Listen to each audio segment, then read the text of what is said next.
belga. Le mouvement contre le racisme, l'antisémitisme et la xénophobie MRAX va demander l'ouverture d'une information judiciaire contre l'ancien professeur de l'université d'Utrecht Jean Tollenaer.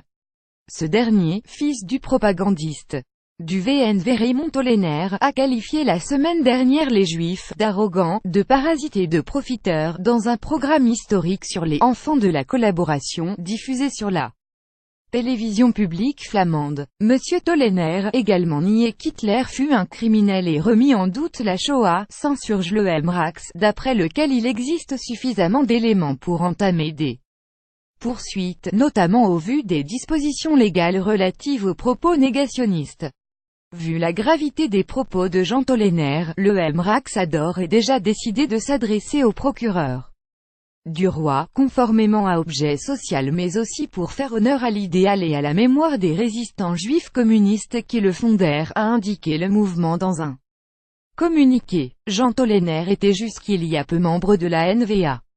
Ces déclarations dans l'émission de la VRT ont cependant gêné les nationalistes flamands qui ont demandé à l'intéressé de rendre sa carte de parti. Ces propos ont suscité l'indignation de la communauté juive de Belgique. En Flandre, le Forum der Joodorganisatie les a condamnés et a pointé du doigt la responsabilité de Canvas, la chaîne de la VRT qui a diffusé ce programme. Un signalement a par ailleurs été fait auprès du NIA. Le ton était le même. Auprès du Comité de coordination des organisations juives de Belgique CCOJB. La levée de bouclier se fait à l'égard de Monsieur Tollenaer mais aussi du diffuseur qui aurait très bien pu ne pas faire écho à ce discours nauséabond. Il y a une responsabilité de l'éditeur, et ce d'autant plus qu'il n'était pas dans une situation réactive mais bien proactive. On ne condamne pas a priori l'idée de la série mais à chaque étape, il faut se poser la question de la qualité du témoignage et décider ce qui peut être diffusé et ce qui ne peut pas l'être, a expliqué le président Johan Benizri.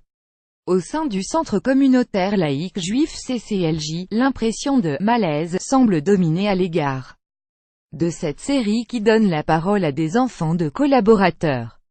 Le ton est souvent à la minimisation des faits commis au service de l'occupant nazi et la répression subie est souvent présentée comme une grande injustice, relève un éditorial publié le 5 décembre dans la revue « Regard ».